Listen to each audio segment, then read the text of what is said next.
നമസ്കാരം. The one and only ഷീയുടെ ഒരു പുതുപുത്തൻ എപ്പിസോഡിലേക്ക് എല്ലാ പ്രിയ പ്രേക്ഷകർക്കും സ്വാഗതം. അപ്പോൾ നമ്മുടെ ഇന്നത്തെ ഗസ്റ്റിനെ കുറിച്ച് പറയുകയാണെങ്കിൽ മിനി സ്ക്രീനിലും ബിഗ് സ്ക്രീനിലും തിളങ്ങി നിൽക്കുന്ന ഒരാളാണ്. ആളെക്കുറിച്ച് ഇൻട്രൊഡക്ഷന് ആവശ്യമില്ല, കാരണം ഇൻട്രൊഡക്ഷൻ പറഞ്ഞാൽ അതൊന്നും മതിയാവില്ല. നമ്മളെല്ലാവരും ഒരുപാട് സ്നേഹിക്കുന്ന, പ്രത്യേകിച്ച് കുടുംബ പ്രേക്ഷകർ ഒരുപാട് സ്നേഹിക്കുന്ന ഒരു വ്യക്തിയാണ്. ഒരുപാട് സന്തോഷത്തോടെ ഞാൻ വെൽക്കം ചെയ്യുന്നു the one and only Rashmi Boban. Ma'am നമസ്കാരം, welcome to the show. Thank you. എന്തൊക്കെയുണ്ട് മാം വിശേഷം? നല്ല വിശേഷം, നല്ല ഫ്ലാറ്ററിങ് ഇൻട്രോ ആയിരുന്നു. Thank you ma'am. ആദ്യം തന്നെ ഞാൻ ചോദിക്കട്ടെ, ഈ സൗന്ദര്യത്തിന്റെ രഹസ്യം എന്താണ്? അങ്ങനെ സൗന്ദര്യം ഉണ്ടെന്ന് മറ്റുള്ളവർക്ക് തോന്നുന്നുണ്ടെങ്കിൽ എന്തായാലും പകുതിയോളം നമ്മുടെ പാരന്റൽ ജീൻസിന്റെ എന്തെങ്കിലും ആയിരിക്കാം. പിന്നെ മാക്സിമം നമ്മൾ സന്തോഷമായിട്ട് ഇരിക്കുക, എപ്പോഴും ഹാപ്പി ആയിട്ടിരിക്കുക, ഹാപ്പി ആവാൻ ശ്രമിക്കുക. എന്നുവെച്ചാൽ ലൈഫ് എപ്പോഴും ഹാപ്പി ആവണമെന്നില്ല, അപ്സ് ആൻഡ് ഡൗൺസ് ഉണ്ടാവും. പക്ഷെ നമ്മൾ ലോ ആവുമ്പോൾ തിരിച്ചു വരാൻ ശ്രമിക്കുക. ഇപ്പൊ നമ്മളെല്ലാവരും ഇഷ്ടപ്പെടുന്ന രശ്മി ബോബനിലേക്ക് എത്താൻ നമുക്കറിയാം ഒരുപാട് ഹാർഡ് വർക്ക് വേണ്ടി വരും, ഒരുപാട് സ്ട്രഗിൾ നേരിട്ടിട്ടുണ്ടാവും. അപ്പൊ മാമിന്റെ ലൈഫിലേക്ക് ഒന്ന് തിരിഞ്ഞു നോക്കുകയാണെങ്കിൽ ആ ഒരു ജേർണി എങ്ങനെയായിരുന്നു? ഞാൻ ശരിക്കും അച്ഛൻ ബാങ്കിലായിരുന്നു.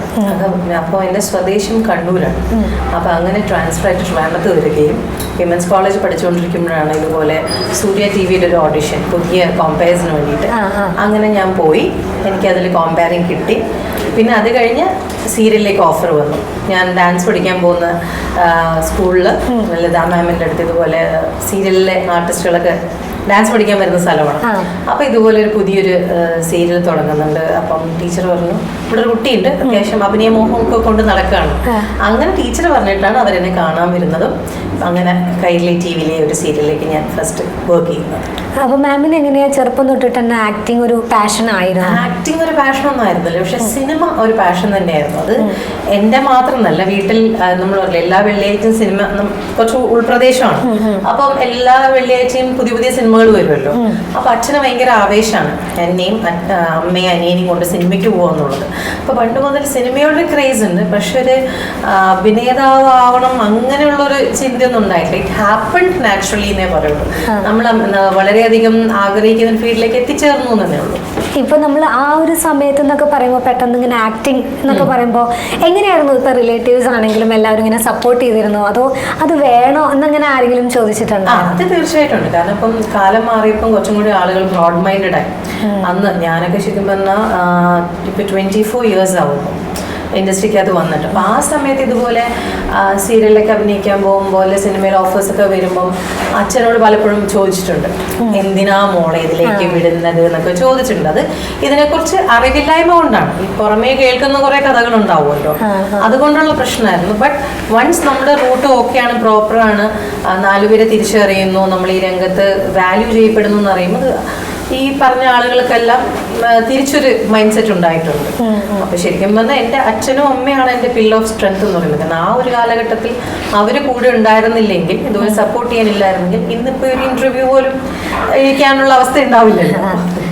എങ്ങനെ മാമിന്റെ ഫാമിലിയിൽ ആരെങ്കിലും ഈ ഒരു ഫീൽഡിലൊക്കെ ഉണ്ടായിട്ടുണ്ടോ? അല്ല, ഈ രംഗത്ത് ആരും ഉണ്ടായിട്ടില്ല. പക്ഷെ പൊതുവെ എല്ലാവരും കലയെ ഇഷ്ടപ്പെടുന്ന ആൾക്കാർ. ഇപ്പം അച്ഛൻ്റെ ഫാമിലിയിലാണെങ്കിലും എൻ്റെ അമ്മ തന്നെ എന്താ പറയുക, സ്പോർട്സിലും കലാപരമായിട്ടുള്ള സ്കൂൾ ആക്ടിവിറ്റീസിലൊക്കെ ഭയങ്കര സ്മാർട്ടായിട്ടുള്ള ആളാണ്. എനിക്ക് പക്ഷേ ഗ്രൂപ്പ് ഐറ്റംസിലാണ് ഏറ്റവും കൂടുതൽ ശോഭിച്ചിരുന്നത്. ഞാനും അങ്ങനെ തന്നെയായിരുന്നു. സിംഗിൾ ഐറ്റംസ് ഒക്കെ വളരെ റെയർ ആയിരുന്നു. പക്ഷെ ഗ്രൂപ്പ് ഐറ്റംസിലും എനിക്ക് തോന്നാറുണ്ട്, എനിക്ക് പഠിത്തത്തെക്കാൾ കൂടുതൽ ചായവ് ഡാൻസും പാട്ടും അങ്ങനെയൊക്കെ ആയിരുന്നു കൂടുതൽ. മാമിന്റെ ഫസ്റ്റ് സീരിയൽ ജ്വാല 1999 ജ്വാല. അതാണ് ഫസ്റ്റ് ടെലികാസ്റ്റ് ചെയ്തത്. പക്ഷെ ഞാൻ ഫസ്റ്റ് അഭിനയിച്ചത് അസൂയ പൂക്കൾ എന്ന് പറഞ്ഞിട്ട് ശിവമോഹൻ തമ്പി സാറിന്റെ ഒരു സീരിയലാണ് ഞാൻ ഫസ്റ്റ് അഭിനയിക്കുന്നത്. പക്ഷെ ഫസ്റ്റ് ടെലികാസ്റ്റ് ആയത് ജ്വാല. എങ്ങനെയായിരുന്നു അതിലേക്കുള്ള ഒരു വരവ്? അത് ഞാൻ പറഞ്ഞില്ല, ഇപ്പൊ ഡാൻസ് സ്കൂളിൽ ത്രൂ ആണ് എനിക്ക് ആ ഒരു ഓഫർ വന്നത്. ജ്വാലയല്ല, അസൂയ പൂക്കൾ. അസൂയ പൂക്കളിലേക്കുള്ളതാണ് ഫസ്റ്റ് എൻട്രി. അതാണ് ഡാൻസ് ടീച്ചർ ത്രൂ വന്നത്. അപ്പൊ ഈ ജ്വാലയാണ് നമുക്ക് നോക്കുമ്പോൾ മെഗാ സീരിയലാണ്, ഭയങ്കര ഹിറ്റാണ്. എനിക്ക് ഇപ്പോഴും ഓർമ്മയുണ്ട് വീട്ടിൽ അത് കാണാറുള്ളത്. അതിൽ പാർവതി എന്ന് പറഞ്ഞ ക്യാരക്ടർ, എങ്ങനെയാണ് ആ ക്യാരക്ടറിനെ കുറിച്ചിട്ടൊന്ന് പറയാമോ? അത് ശരിക്കും പറഞ്ഞാൽ ഇന്നിപ്പോ ഒരു ക്യാരക്ടർ വിളിക്കുമ്പോൾ നമ്മളത് എന്താ ഏതാ അതിന്റെ എന്താ പറയണ്ടത്, ആ കഥയിൽ എന്താണ് ഇമ്പോർട്ടൻസ് ഒക്കെ നമ്മൾ അന്വേഷിക്കും. പക്ഷെ അന്ന് നമ്മൾ വെറും 19 വയസ്സേ ഉള്ളൂ. ഇതുപോലെ രണ്ടാമത്തെ വർക്കാണ് അത്. വിളിച്ചപ്പം എല്ലാം സീനിയർ ആയിട്ടുള്ള ആർട്ടിസ്റ്റ് നെൽമുടി വേണൻ സാറിന്റെ മകളായിട്ട് 5 മക്കളിൽ 4 ആണും 1 പെണ്ണും. അപ്പൊ അങ്ങനെ കമ്മിറ്റ് ചെയ്തൊന്നേ ഉള്ളൂ. അതിനെപ്പറ്റി കൂടുതലൊന്നും അറിയില്ലായിരുന്നു. പക്ഷെ ജോയിൻ ചെയ്ത ശേഷമാണ് അറിയുന്നത് ഒരു 35 ഇയേഴ്സ് ആയിട്ടുള്ള ഒരു ക്യാരക്ടർ ആണ് പോർട്രേ ചെയ്യേണ്ടതെന്നുള്ളത്. അപ്പൊ കുറച്ചൊരു ടെൻഷനായി, കാരണം നമ്മൾ ജസ്റ്റ് 19 അല്ലേ ഉള്ളൂ. അപ്പൊ ഒരു ഡോക്ടർ ക്യാരക്ടറാണ്, 35 വയസ്സിൽ ഒരു മെച്ചുവേർഡിനെ. അന്നേ എന്നെ കണ്ടു കഴിഞ്ഞാൽ പിന്നെ അത്യാവശ്യം പ്രായം തോന്നുമായിരുന്നു. അപ്പോൾ പക്ഷെ ഈ പറയുന്ന പോലെ സീനിയർ ആയിട്ടുള്ള എല്ലാവരും ഒരുപാട് ഹെൽപ്പ് ചെയ്തിരുന്നു. അതിന്റെ ഡയറക്ടർ മാധവൻകുട്ടി സാറ് എല്ലാവരും നമുക്ക് ഹെൽപ്പ് ചെയ്യും. ഒരു ന്യൂ കമ്മറിന് കിട്ടേണ്ട എല്ലാ സപ്പോർട്ടും എനിക്ക് കിട്ടിയിട്ടുണ്ട്. ഇപ്പൊ പെട്ടെന്ന് ഇപ്പൊ 35 വയസ്സിന്റെ ക്യാരക്ടറാന്ന് പറഞ്ഞു കേട്ട് കഴിഞ്ഞപ്പോ ഒരു വിഷമം തോന്നി? അത് തീർച്ചയായിട്ടും തോന്നും. പിന്നെ ആ സമയത്തൊക്കെ തന്നെ സിനിമയിൽ തന്നെ എന്നേക്കാൾ 1-2 വയസ്സ് താഴെയുള്ള ആൾക്കാരുടെ അമ്മയായിട്ടൊക്കെ വിളിക്കും. ആ പ്രായത്തിൽ എനിക്ക് തോന്നുമായിരുന്നു അയ്യോ. പക്ഷെ ഇപ്പം അങ്ങനത്തെ ഒരു മൈൻഡ് സെറ്റ് ഒന്നുമില്ല. ഏത് ക്യാരക്ടർ ആണെങ്കിലും അതിന് ഇമ്പോർട്ടൻസ് ഉണ്ടായിരിക്കണം, നമുക്ക് പെർഫോം ചെയ്യാനുള്ള സ്പേസ് ഉണ്ടാവണം. ഒരു ഇന്നാൾ അമ്മ അങ്ങനെ ഒന്നുള്ള മൈൻഡ് സെറ്റ് ഇപ്പോൾ ഇല്ല. പക്ഷെ അന്നത്തെ മൈൻഡ് സെറ്റ് അങ്ങനെയായിരുന്നു. അങ്ങനെ ഇപ്പോൾ വീട്ടിൽ പറഞ്ഞിരുന്നു ഇപ്പൊ ഇങ്ങനത്തെ ഒരു ഏജിന്റെ ഒരു ക്യാരക്ടർ അത് ചെയ്യണോ, അത് ശരിയാവോ എന്നൊക്കെ വീട്ടിൽ നിന്ന് എങ്ങനെയായിരുന്നു? ഇല്ല, അങ്ങനത്തെ ഉള്ള ഡിസ്കഷൻസ് ഒന്നും വന്നിട്ടില്ല. നമുക്ക് കിട്ടുന്ന ഒരു സാധനം നന്നായി പെർഫോം ചെയ്യാന്ന് മാത്രമേ ഉണ്ടായിരുന്നുള്ളൂ. അങ്ങനെ ഫസ്റ്റ് ഫിലിം മനസ്സിനക്കരെ സത്യനന്ദിക്കാട് സാറിന്റെ. അപ്പൊ ആ ഒരു പടത്തിലേക്ക് വിളിച്ചപ്പോ എങ്ങനെയാ മാമിന് ഫീൽ ചെയ്തത്? മാമിന് തോന്നിയത് ശരിക്കും വിളിക്കേണ്ടതാണോ? അതോ കാരണം ആ സമയത്ത് സിനിമ ആക്ച്വലി എന്റെ ഒരു ഫോക്കസ് ആയിരുന്നില്ല. കാരണം സീരിയൽ അന്ന് ചെയ്തുകൊണ്ടിരുന്ന ഞങ്ങൾ ട്രിവാൻഡ്രത്തായിരുന്നു താമസം. അപ്പം ട്രിവാൻഡ്രത്ത് നിന്ന് വീട്ടിൽ നിന്ന് പോയിട്ട് വരാം, മാറി നിൽക്കേണ്ട ആവശ്യങ്ങൾ വരുന്നില്ല. പിന്നെ സിനിമയിലേക്ക് വരുന്നതിന് മുന്നേ എന്റെ കല്യാണം കഴിഞ്ഞു. മൂത്ത മോനുണ്ടായ ശേഷമാണ് ഞാൻ സിനിമയിലേക്ക് വരുന്നത്. അപ്പൊ എനിക്ക് ഇങ്ങനെ ഒരു കോള് വന്നപ്പോൾ ഭയങ്കര കൺഫ്യൂസ്ഡ് ആയിരുന്നു. കാരണം എറണാകുളത്ത് ട്രിവാൻഡ്രത്തല്ല ഷൂട്ട്. അപ്പൊ വീട്ടിൽ നിന്ന് മാറി നിൽക്കണമല്ലോ, പിന്നെ മോൻ ചെറുതാണ്. അപ്പൊ ശരിക്കും പറഞ്ഞാൽ അന്ന് എൻ്റെ അച്ഛനും അമ്മയും സപ്പോർട്ട് ചെയ്ത പോലെ സിനിമയിലേക്ക് വരെ എന്നെ സപ്പോർട്ട് ചെയ്ത ഹസ്ബൻഡാണ്. പുള്ളി പറഞ്ഞു രശ്മിക്ക് പോകണം, അഭിനയിക്കണം എന്ന് താല്പര്യമില്ല, ബാക്കിയൊക്കെ ഞങ്ങൾ മാനേജ് ചെയ്തോളാന്ന് പറഞ്ഞു. അങ്ങനെയാണ് സിനിമയിലേക്ക് പോകുന്നത്. പ്രത്യേകിച്ച് സത്യൻ സാറിനെ പോലത്തെ ഒരു ഡയറക്ടറുടെ ഒരു കോൾ വരുമ്പോൾ നമുക്ക് ഒരിക്കലും വേണ്ടാന്ന് വെക്കാൻ പറ്റില്ല. അതിനു മുന്നേ 1-2 കോളുകൾ വന്നിരുന്നു. അതങ്ങനെ ഒരു ടെംപ്റ്റിംഗ് ആയിട്ട് തോന്നിയില്ല ആ മൂമെന്റിൽ.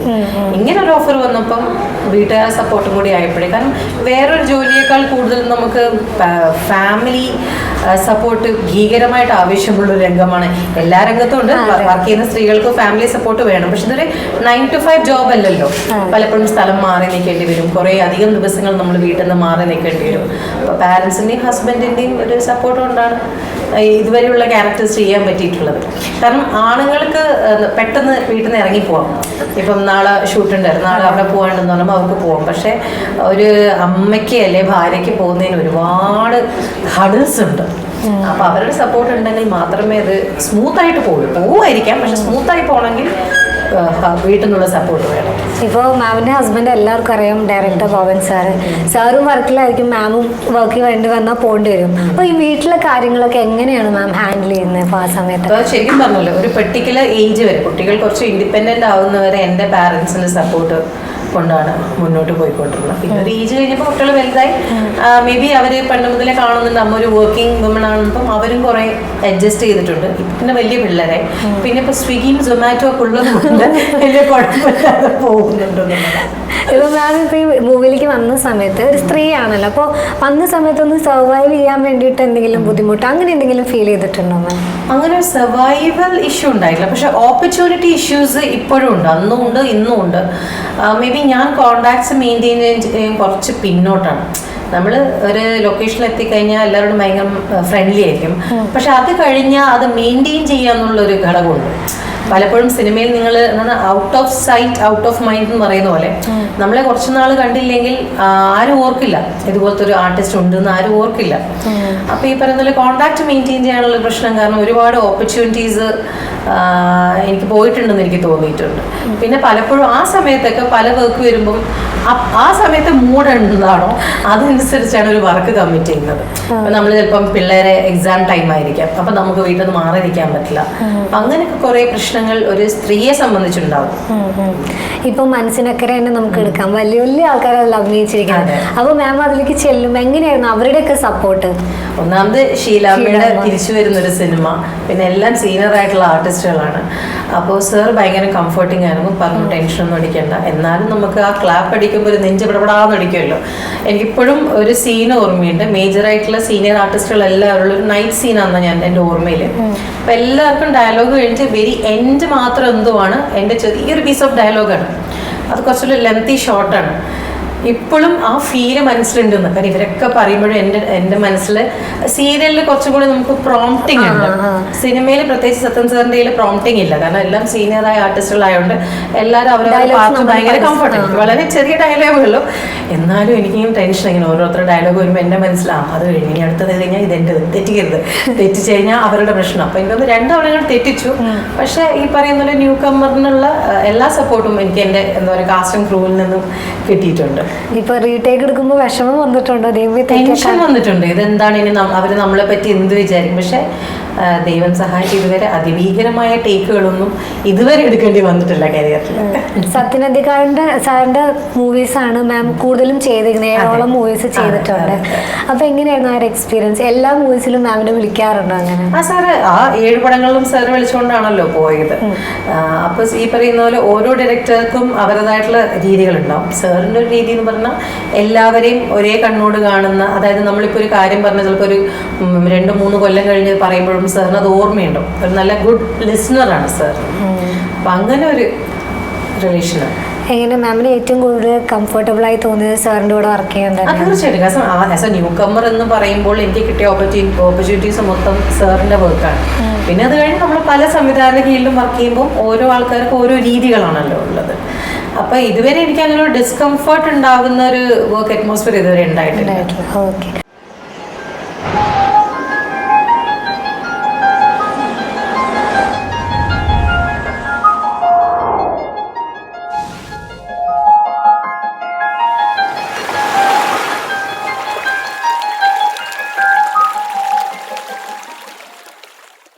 ഇപ്പൊ മാമിനെ കൂടുതൽ ആൾക്കാർ അറിഞ്ഞു തുടങ്ങിയത് സീരിയലിലൂടെയാണോ സിനിമയിലൂടെയാണെന്നാണ് മാം വിചാരിക്കുന്നത്? എങ്ങനെയാണ് ആൾക്കാർ കൂടുതൽ? എനിക്ക് തോന്നുന്നു സീരിയലിൽ നമ്മൾ പോർട്രേ ചെയ്യുന്ന ഒരു ക്യാരക്ടർ ഒരു ലെന്തി ക്യാരക്ടർ ആയിരിക്കുമല്ലോ. ചിലപ്പോൾ 500 എപ്പിസോഡ് പോകുന്നു, 1000 എപ്പിസോഡ് പോകുന്നു. അപ്പൊ സാധാരണക്കാർ നമ്മളെ ഡെയിലി കണ്ടുകൊണ്ടിരിക്കുക. പിന്നെ അന്നൊക്കെ ഈ പറയുന്ന സിനിമ കാണണമെങ്കിൽ തിയേറ്ററിൽ ചെന്നാലാണല്ലോ മെയിൻലി പുതിയ സിനിമകളൊക്കെ കാണുന്നത്.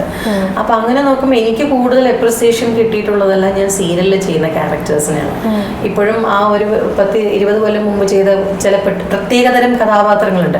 അതിപ്പോഴും ആളുകൾ പലരും ഓർത്ത് പറയുമ്പോൾ നമുക്ക് സന്തോഷം തോന്നും. നമ്മൾ ഇത്രയും വർഷം മുന്നേ ചെയ്ത സാധനങ്ങളായിട്ട് പ്രത്യേക ഡയലോഗ്സ് അതൊക്കെ ആളുകൾ ഓർക്കുമെന്ന് പറയുമ്പോൾ ഭയങ്കര സന്തോഷമാണ്. അപ്പം എനിക്ക് തോന്നുന്നു സിനിമയിൽ അങ്ങനെ ആളുകൾ എക്സലന്റ് എന്ന് പറയാവുന്ന കഥാപാത്രങ്ങൾ എന്നെ ഇതുവരെ തേടി വന്നിട്ടില്ല എന്ന് തന്നെയാണ് എൻ്റെ വിശ്വാസം. Best is yet to come. അതെ അതെ. അപ്പോൾ മാമിന് വിഷമമുണ്ട്, അതായത് നമുക്ക് മൂവീസിൽ മൊത്തം ഈ സപ്പോർട്ടിങ് ക്യാരക്ടേഴ്സ് മാത്രമേ വരുന്നുള്ളൂ എന്നുള്ള ഒരു അതിൽ ഒതുങ്ങി പോകുന്നു എന്ന് തോന്നില്ല? അതുപോലും ഇല്ല എന്നുള്ള പ്രശ്നം. അതായത് സപ്പോർട്ടിങ് ക്യാരക്ടേഴ്സിൽ എന്താ തെറ്റ്? അതിൽ തെറ്റൊന്നുമില്ല. കാരണം ഒരു പലതരം കഥാപാത്രങ്ങൾ വരുമ്പോഴല്ലേ ഒരു കഥ ഉണ്ടാവുന്നത്. പക്ഷെ നമുക്ക് കഥയിൽ ഇമ്പോർട്ടൻസ് ഉള്ളു. അതായത് വെട്ടിമാറ്റം, ഇപ്പം പല ഇൻസിഡൻസ് ഉണ്ടായിട്ടുണ്ട്. നമ്മൾ സിനിമ ചെയ്യുമ്പോൾ നമുക്ക് നല്ല കുറേ രംഗങ്ങൾ ഉണ്ടായിരിക്കാം. പക്ഷെ ഒരു സിനിമയുടെ ദൈർഘ്യം കൂട്ടുമ്പോൾ അവര് എഡിറ്റിംഗിൽ പോകുന്നത് മെയിൻ കഥയ്ക്ക് ദോഷം വരാത്ത ഭാഗങ്ങളാണല്ലോ കട്ട് ചെയ്ത് പോകുന്നത്.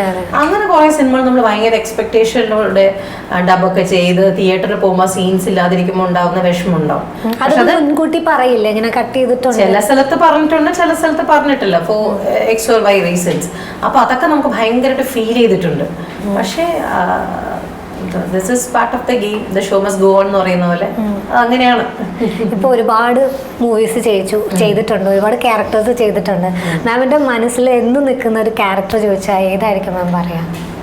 നമ്മൾ എപ്പോഴും നമ്മൾ ചെയ്തതിനേക്കാൾ കൂടുതൽ എനിക്ക് തോന്നുന്നത് മറ്റുള്ളവർ കണ്ട് നമ്മൾ അപ്രിഷിയേറ്റ് ചെയ്ത ക്യാരക്ടേഴ്സ് ആയിരിക്കാം നമുക്ക് കുറച്ചും കൂടി ക്ലോസർ ആയിട്ട് തോന്നുന്നു. അതായത് ആളുകളിൽ ഇമ്പാക്റ്റ് ഉണ്ടാക്കാൻ പറ്റുമല്ലോ.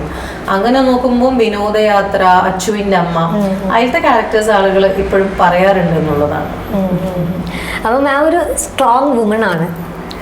സ്ട്രോങ് ആണോ എന്ന് ചോദിച്ചാൽ യെസ്, സിറ്റുവേഷൻസിലാണ് നമ്മൾ സ്ട്രോങ് ആവുക. കാരണം എപ്പോഴും ഒരാളും 24 hours സ്ട്രോങ് ആവില്ലല്ലോ. നമുക്ക് വേറെ ഓപ്ഷൻ ഇല്ല എന്ന് കാണുമ്പോൾ നമ്മൾ സ്ട്രോങ് ആയേ പറ്റും. അപ്പൊ നമ്മുടെ പ്രേക്ഷകർക്ക് മാം ഒരു സ്ട്രോങ് വുമൺ ആണ്, എന്തൊക്കെ കാര്യങ്ങളാണ് ചെയ്യേണ്ടത് എന്നുള്ളതൊന്ന് പറഞ്ഞു കൊടുക്കാൻ പറ്റും? ഇത് ഏറ്റവും എളുപ്പം എന്ന് പറഞ്ഞത് മറ്റുള്ളവരെ ഉപദേശിക്കുക എന്നുള്ളതാണ്. ഇപ്പൊ പറഞ്ഞല്ലോ, മറ്റുള്ളവർക്ക് പറഞ്ഞു കൊടുക്കുന്നത് ഏറ്റവും ഈസിയസ്റ്റ് തിങ് ആണ് നമുക്ക് ഒരാളെ ഉപദേശിക്കുക എന്നുള്ളത്. പക്ഷെ അത് നമ്മളെ സ്വന്തം ലൈഫിൽ എടുക്കുക എന്ന് പറഞ്ഞാൽ കുറച്ച് ടഫായ സംഭവങ്ങളാണ്. ഈ പറയുന്നത് നമ്മളിപ്പോൾ ഒരുപാട് കാര്യങ്ങൾ കേൾക്കുന്നുണ്ട്. ഇപ്പം എൻ്റെ തന്നെ ക്ലോസ് ആയിട്ടുള്ള പല, ഈവൻ എനിക്ക് തന്നെയുള്ള പല ഇഷ്യൂസ് ഉണ്ടായിരുന്നു. നമ്മൾ നമ്മൾ എക്സ്പെക്റ്റേഷൻസ്, ഇപ്പം അത് വർക്ക് ഫ്രണ്ടിലാവാം, പേഴ്സണൽ ഫ്രണ്ടിലാവാം, നമ്മൾ എക്സ്പെക്റ്റ് ചെയ്യരുത് എന്ന് പറയും. പക്ഷേ ഇപ്പോൾ ഫ്രണ്ട്ഷിപ്പ് ആണെങ്കിലും എന്താണെങ്കിലും എല്ലാവരും എക്സ്പെക്ട് ചെയ്യില്ല. നമ്മൾ അങ്ങോട്ട് കൊടുക്കുന്നത് മുഴുവനായിട്ട് തിരിച്ച് കിട്ടിയില്ലെങ്കിൽ പോലും ഒരു പെർട്ടിക്കുലർ പെർസെൻറ്റേജ് കിട്ടണം എന്ന് ആഗ്രഹിക്കാത്ത ആൾക്കാരുണ്ടാവും. പക്ഷേ നമ്മൾ മൂവ് ഓൺ ചെയ്തേ പറ്റും. ഇഷ്യൂസ് വരുമ്പോൾ അതിനെ ടാക്കിൾ ചെയ്തേ പറ്റും. പിന്നെ എനിക്കൊക്കെ അറിയാം, ഓരോ പേഴ്സണൽ ഫ്രണ്ടിലും പ്രൊഫഷണൽ ഫ്രണ്ടിലും നമുക്ക് ഡൗൺ ആയ ഒരുപാട് സിറ്റുവേഷൻസ് ഉണ്ട്. പിന്നെ ഞാനൊരു നട്ട്ഷെല്ലിനകത്തൊക്കെ പോയിട്ടുണ്ട്. പക്ഷേ എനിക്ക് അത്രയും ചേർത്ത് നിൽക്കുന്ന കുറേ സൗഹൃദങ്ങളും കുടുംബവും ഉള്ളത് കൊണ്ട് അതിനെ ഓവർകം ചെയ്യാൻ പറ്റുന്നുണ്ട് എന്നുള്ളതാണ്. സോ ഏത് സിറ്റുവേഷനിലും നമ്മൾ സ്ട്രോങ് ആയി, ഞാൻ പറഞ്ഞില്ലേ, ഓപ്ഷൻ ഇല്ലാതിരിക്കുമ്പോഴാണ് നമ്മൾ സ്ട്രോങ് ആവുന്നത് എന്നുള്ളതാണ്. മാമിന് എങ്ങനെ ഏതെങ്കിലും ഒരു സിറ്റുവേഷൻ ഉണ്ടായിട്ടുണ്ടോ, അങ്ങനെ നമുക്ക് ഒരാളുടെ മുഖത്തേക്ക് എന്തെങ്കിലും പറയാനോ, അങ്ങനെ എന്തെങ്കിലും ഒരു സിറ്റുവേഷൻ, ഇപ്പോൾ ഒരു സെലിബ്രിറ്റി എന്ന നിലയ്ക്ക് എന്തെങ്കിലും ഒരു മോശമായിട്ടുള്ള ഒരു അനുഭവം മാം? അല്ല, മോശമായ അനുഭവങ്ങൾ പലപ്പോഴും ചില വർക്കുകളൊക്കെ വരുമ്പോൾ നമുക്ക് സൗഹൃദത്തിന്റെ പേരിൽ നോ പറയാം. അയ്യോ, നോ പറഞ്ഞ മോശമല്ലേ, വളരെ ചെറിയ ഒന്നുമല്ലാത്തൊരു ക്യാരക്ടറാണല്ലോ, അതെങ്ങനെ നോ പറയും എന്നൊരു ചിന്തയൊക്കെ അന്നുണ്ടായിരുന്നു. പക്ഷെ ഇന്നങ്ങനെയൊന്നുമില്ല. കാരണം എനിക്ക് തോന്നുന്നു നമ്മുടെ ലൈഫ് പോകുന്തോറും, നമ്മളെ ഏജ് മാറും തോറും, ഇന്ന് ചിന്തിക്കുന്ന ഒരു കാര്യമായിരിക്കില്ല ഞാനൊരു 6 മാസം കഴിഞ്ഞാൽ ചിന്തിക്കുന്നത്. നമ്മളെ പോളിഷ് ചെയ്ത് കൊണ്ടുവരിക എന്നുള്ളൊരു സാധനം ഉണ്ടല്ലോ. പിന്നെ ഒബ്സർവ് ചെയ്യുക, നമ്മുടെ ചുറ്റുവട്ടത്തുള്ള ആളുകളിൽ നിന്നും നല്ലത് എന്തെങ്കിലും നമുക്ക് ഒപ്പിയെടുക്കാനുണ്ടെങ്കിൽ അത് ഒപ്പിയെടുക്കുക. ആരെങ്കിലും നമ്മളെ ഏതെങ്കിലും ഒരു സ്വഭാവം ശരിയല്ല എന്ന് പറയുന്നുണ്ടെങ്കിൽ നമ്മൾ നോക്കുക. എതി ഒരാളുടെ അണ്ടറിൽ ജീവിക്കണം എന്നല്ല ഞാൻ പറയുന്നത്. ഇപ്പം ചിലർ പറയും, നിന്റെ ഈ രശ്മി, നിങ്ങളുടെ ഈ ഒരു സാധനം മാറ്റിയാൽ നല്ലതാണെന്ന് പറഞ്ഞാൽ നമ്മൾ അതിനെപ്പറ്റി ഒന്ന് ചിന്തിക്കുന്നേ തെറ്റില്ല. എന്നേരം നമ്മളല്ലാതെ ജീവിക്കേണ്ട കാര്യമില്ല. അപ്പോൾ മാം, ഇപ്പം നമുക്കറിയാം, ഇപ്പോൾ ഒന്നെങ്കിൽ ഒരു മൂവി അല്ലെങ്കിൽ എന്തെങ്കിലും ലൈവ് വരുമ്പോൾ നമ്മൾ ഓക്കെ, ചിലർക്ക് ബോഡി ഇങ്ങനെ ആയിരിക്കണം, അങ്ങനത്തെ ഒക്കെ ഉണ്ടാവില്ല. ഇപ്പം മാം ഇപ്പോൾ സിനിമയിൽ വരികയാണെങ്കിലും അങ്ങനെ എന്തെങ്കിലും പറഞ്ഞിട്ട് മാമിന് ഒരു ക്യാരക്ടർ കിട്ടാതിരിക്കുക, അങ്ങനെ കിട്ടാതിരുന്നിട്ടുണ്ടോ മാത്രമല്ല, കമ്മിറ്റ് ചെയ്ത ലൊക്കേഷനിൽ എത്തിയിട്ട് എന്നെ നോക്കിയിട്ട് ഈശ്വര ഈ കുട്ടി എന്താ ഇങ്ങനെ ഇരിക്കുക എന്ന് പറഞ്ഞപ്പോൾ നമ്മൾ, അപ്പം ഞാൻ പറഞ്ഞു, നിങ്ങൾ കഴിഞ്ഞ ആഴ്ച കണ്ടപ്പോൾ ഞാൻ ഇങ്ങനെയല്ലേ ഇരുന്നത്. അങ്ങനെയുള്ള ഒരുപാട് സിറ്റുവേഷൻ, ബോഡി ഷേമിങ് ഇഷ്ടം പോലെ ഉണ്ടായിട്ടുണ്ട്. പക്ഷെ ഞാൻ പറഞ്ഞില്ല, ഒരു പെർട്ടിക്കുലർ ഏജ് കഴിഞ്ഞപ്പോൾ ലീസ്റ്റ് ബോധേഡ് അബൌട്ട് നമ്മുടെ ഹെൽത്തിന് നോക്കണമെന്ന് മാത്രമേ ഉള്ളൂ. അല്ലാതെ ഈ സൊസൈറ്റി പറഞ്ഞ ചില നോംസ് ഉണ്ടല്ലോ, അതിനകത്ത് ഒതുങ്ങി നിൽക്കാൻ താല്പര്യമില്ല. പക്ഷെ എന്നാലും ചില പ്രത്യേക സാഹചര്യങ്ങൾ ചിലർ പറയുമ്പോൾ നമുക്കത് ഫീൽ ചെയ്യും. പക്ഷെ ആ ഫീലിംഗ് കുറച്ച് കഴിയുമ്പോൾ പോട്ട് എന്നുള്ള ലെവലിൽ നമ്മൾ മുന്നോട്ട് പോകുന്നുള്ളതാണ്. ഇപ്പോൾ നമുക്കറിയാം, നമ്മൾ സ്ത്രീകൾ പലപ്പോഴും അവരുടെ ഇമോഷൻസ് കാണിക്കാൻ പറ്റില്ല. ചിലപ്പോൾ അവരുടെ ഒരു ഫ്രീഡത്തിൻ്റെതായിരിക്കാം. അപ്പോൾ മാം അതിനെ പറ്റിയിട്ട് എന്താ പറയുന്നത്? അവർക്ക് പലതും ഉണ്ടാവും, പക്ഷെ അവർക്ക് അതൊന്നും എക്സ്പ്രസ് ചെയ്യാൻ പറ്റുന്നില്ല. ഈ എക്സ്പ്രസ് ചെയ്യാൻ പറ്റാത്തതിൻ്റെ പ്രധാന റീസൺ ഒരു പക്ഷേ അവർക്ക് നല്ല സൗഹൃദങ്ങളില്ലാത്തതുകൊണ്ടായിരിക്കും. നമ്മൾ എപ്പോഴും ഒരു ഗുഡ് ലിസണർ ആവാൻ ഞാൻ ശ്രമിക്കാറുണ്ട്. എൻ്റെ സൗഹൃദങ്ങളെ ഞാൻ കൂടുതൽ സംസാരിക്കുന്നതിനേക്കാൾ കൂടുതൽ ഞാൻ കേൾവിക്കാരിയാവാനാണ് ആഗ്രഹിക്കുന്നത്. മേ ബി ഞാനൊരു ഗുഡ് ടോക്കറല്ല, ഞാൻ അത്രയും കംഫർട്ടായ സോണിൽ മാത്രമേ ഭയങ്കര ഫ്രീ ആവുള്ളൂ. അപ്പോൾ ഇതുപോലെ നല്ല സൗഹൃദങ്ങളുണ്ടെങ്കിൽ ഈ പറഞ്ഞ പോലെ ഒരു ഇമോഷണൽ ഔട്ട് ബോസ്റ്റ് നമുക്കിപ്പോൾ അത് ഒരുപോലെ മനസ്സിലാക്കുന്ന കുറച്ച് സൗഹൃദങ്ങളുണ്ടെങ്കിൽ അവിടെ ഇങ്ങനെ പറയുമ്പോൾ ആതെടാ എനിക്കും അങ്ങനെയാണെന്ന് പറയുമ്പോൾ ഒരു റിലീഫാണ്. നമുക്ക് പറയാൻ ഒരാളുണ്ടാവുക എന്നതുപോലെ അത് കേൾക്കാൻ ഒരാളുണ്ടാവുക എന്ന് പറയുന്നത് ഒരു ബാലൻസിങ് ആക്റ്റാണല്ലോ ഫ്രണ്ട്ഷിപ്പ്. അപ്പം എനിക്കൊന്ന് ഇമോഷണലി നമുക്കൊരു സപ്പോർട്ട് വേണമെങ്കിൽ സൗഹൃദങ്ങളെ തന്നെ ഡിപ്പെൻഡ് ചെയ്യണം എന്നാണ് ഞാൻ മനസ്സിലാക്കിയിട്ടുള്ളത്. ഇപ്പോൾ മാം ഇപ്പോൾ 24 ഇയേഴ്സായി ഒരു ഫീൽഡിൽ എന്ന് പറഞ്ഞാൽ മാമിന് ഈ 24 ഇയേഴ്സിൽ മറക്കാൻ പറ്റാത്ത എന്തെങ്കിലും ഒരു എക്സ്പീരിയൻസ് ഉണ്ടായിട്ടുണ്ടോ? മനസ്സിൽ നിന്ന് ഒരിക്കലും മാറ്റി നിർത്താൻ പറ്റാത്ത ഒരു എക്സ്പീരിയൻസ്? ഇപ്പൊ ചോദിച്ചപ്പോൾ തന്നെ 2-3 മിനിറ്റ് പോസ് എടുത്തല്ലോ. കാരണം അതിനർത്ഥം തന്നെ മറന്നു എന്നുള്ളതാണ്. അങ്ങനെ ഒരു സാധനം എൻ്റെ ലൈഫിലില്ല. ഞാൻ ഗ്രഡ്ജസ് ആണെങ്കിലും ഒന്നും കൊണ്ടു നടക്കാത്ത ആളാണ്. ഇപ്പം എനിക്ക് ഓപ്പോസിറ്റ് നിൽക്കുന്ന ഒരു സൗഹൃദത്തിനോ ഒരു ബന്ധത്തിനോ എനിക്കൊരു പണി കിട്ടിക്കഴിഞ്ഞാൽ ഞാൻ ഒരു പെർട്ടിക്കുലർ ടൈമിലേക്ക് നമുക്ക് അതിനോട് ഇതുണ്ടാവും. പിന്നെ അത് കഴിഞ്ഞിട്ട് ആ ഓപ്പോസിറ്റ് നിൽക്കുന്ന ആളുടെ ഒരു ചിന്ത നമ്മൾ നോക്കും, എന്തുകൊണ്ടായിരിക്കും ആ വ്യക്തി അങ്ങനെ പെരുമാറിയിട്ടുണ്ടാവുക. എനിക്ക് എൻ്റെ ലൈഫിൽ ഇപ്പോൾ ശത്രുക്കൾ എന്ന് പറയാൻ ആരുമില്ല. Because I don't keep grudges. അതിങ്ങനെ കൊണ്ടു നടക്കുന്ന നമ്മൾക്കാണ് ഭാരം വരുന്നത്. അപ്പോൾ എനിക്ക് അങ്ങനെ ഒരു ഭീകരമായ അയ്യോ ലൈഫ് മരിക്കും വരെ ഞാൻ മറക്കില്ല എന്ന് ചിന്തിക്കുന്ന ഒരു ഇൻസിഡൻറ്റും ഇല്ല. കാരണം ഇയാൾ ചോദിച്ചപ്പോൾ പോലും അങ്ങനെ വല്ലതുണ്ടോ എന്നാണ് ഞാൻ ആലോചിക്കുന്നത്. ദാറ്റ് മീൻസ് അങ്ങനെയൊന്നും ഇല്ല. Okay okay. മാമിൻ്റെ സ്വഭാവത്തിൽ പോസിറ്റീവ് സ്വഭാവം പറയാൻ പറഞ്ഞാൽ മാം എന്തായിരിക്കും പറയാം? എൻ്റെ പോസിറ്റീവ് സാധനം വെച്ചാൽ ഞാൻ ലൈറ്റർ എന്നാൽ അധികം ഭാരങ്ങൾ കൊണ്ടു നടക്കാറില്ല. ശരീരഭാരം കൊണ്ട് നടക്കുമെങ്കിൽ മനസ്സിൽ ഒരു ഭാരങ്ങളും കൊണ്ടു നടക്കാത്ത ആളാണ്.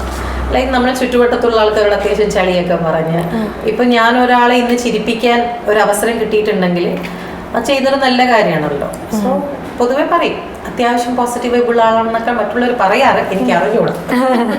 മാമിൻ്റെ റോൾ മോഡൽസ് ആരൊക്കെയാണ്? അങ്ങനെ പെർട്ടിക്കുലർ നമ്മളൊരു ഐഡൽസിനൊന്നും എടുക്കില്ല. സക്സസ് ആയിട്ടുള്ള അതായത് അവരവരുടെ സ്വന്തം കഴിവിൽ സക്സസ് ആയിട്ടുള്ള ഏത് സ്ത്രീകളോടും എനിക്ക് ആരാധനയാണ്. ഇപ്പം ശരിക്കും പറഞ്ഞാൽ ഇപ്പം ഞാൻ വർക്ക് ചെയ്യുന്ന ശ്യാമാപരം എന്ന് പറഞ്ഞ സീരിയലിൻ്റെ പ്രൊഡ്യൂസർ രമാദേവി RD, അവർ ഒരു സെൽഫ് മെയ്ഡ് പേഴ്സൺ ആണ്.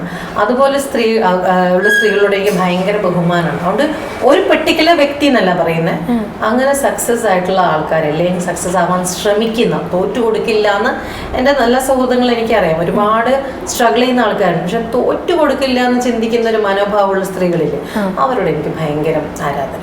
ഇപ്പോൾ ഈ ഫിലിം ഇൻഡസ്ട്രിയിൽ നമ്മുടെ സ്ത്രീകൾക്ക് ലിമിറ്റേഷൻസ് ഉണ്ടോ? മാം വന്ന സമയത്തും അതിൽ ഇപ്പോഴും എങ്ങനെ അതിന് ചേഞ്ച് ഉണ്ടോ? ഇപ്പോഴും ലിമിറ്റേഷൻസ് ഉണ്ടോ?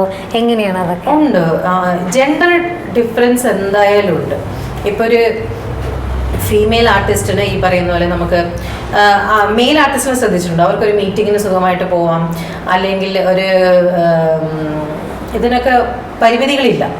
പക്ഷെ സ്ത്രീക്ക് ഒരുപാട് പരിമിതികളുണ്ട്. നമുക്ക് ഇന്ന സമയം കഴിഞ്ഞ് പുറത്തിറങ്ങി ഇപ്പം ഒരു 4 ആണും ഒരു സ്ത്രീയും പോയി കഴിഞ്ഞാൽ ഉടനെ എല്ലാവരും സംശയദൃഷ്ടിയോടെയാണ് നോക്കുന്നത്. സോ അങ്ങനെയുള്ള ഡിഫറൻസ് ഉണ്ട്. വർക്ക് ഫ്രണ്ടിൽ ഒരുപാട് ഡിഫറൻസസ് വരുന്നുണ്ട്. ഓക്കെ. മാമിന് അങ്ങനെ എന്തെങ്കിലും എക്സ്പീരിയൻസ് ചെയ്തിട്ടുണ്ടോ?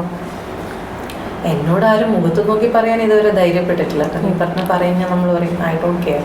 ഈ പറയുന്ന മറ്റുള്ളവരെല്ലാം നമുക്ക് ചെലവിന് തരുന്നത്. പക്ഷെ ഇന്നൊക്കെ പറയുന്നുണ്ടോ ഐ ഡോണ്ട് കെയർ. ഇപ്പോൾ മാമിന്റെ മക്കളും ഇതുപോലെ മൂവീസ് ചെയ്തിട്ടുണ്ട്. ഇപ്പൊ എങ്ങനെ ചെയ്യുന്നുണ്ടോ? അത് ആഗ്രഹമുണ്ടോ? മൂത്ത ആൾക്ക് ഈ പറയുന്ന പോലെ അവൻ ചെയ്തിട്ടുണ്ട്. 1-2 സിനിമകൾ ചെയ്തിട്ടുണ്ട്. അവൻ ഒന്ന് മങ്കി പെൻ എന്ന് പറഞ്ഞൊരു പടം ചെയ്തു. പിന്നെ ഹസ്ബൻഡിന് തന്നെ ഹാപ്പി ജേർണിയിൽ ജയസൂര്യയുടെ ബാല്യം ചെയ്തു. അപ്പം അവന് ഇപ്പം ഒരു അഭിനയത്തിനോട് വീണ്ടും ഒരു താല്പര്യമുണ്ട്. അപ്പോൾ ജോലി ചെയ്തുകൊണ്ടിരിക്കുവായിരുന്നു. അപ്പോൾ അവനോട് പറഞ്ഞു ആലോചിക്കണം, always there should be A plan B. കാരണം ഇതിനൊരു ഷോറിറ്റി ഇല്ലല്ലോ നമുക്ക്. അപ്പോൾ ഒരു പ്ലാൻ ബി ആക്കിയിട്ട് പ്ലാൻ എയിലേക്ക് വരിക. കാരണം ഞാൻ എന്താണോ ആഗ്രഹിച്ചത് അതിന് എൻ്റെ അച്ഛനും അമ്മയും സപ്പോർട്ട് ചെയ്തുകൊണ്ടാണ് ഇന്നിപ്പം ഒരു ആക്ട്രസ് എന്ന നിലയിൽ ഞാൻ തിരിച്ചറിയപ്പെടുന്നത്. അതുപോലെ എൻ്റെ മക്കൾക്ക് എന്താണോ താല്പര്യം ഞാൻ അവരെ കൂടെ പറ്റുന്ന രീതിയിൽ സപ്പോർട്ട് ചെയ്യുന്നുള്ളതാണ്.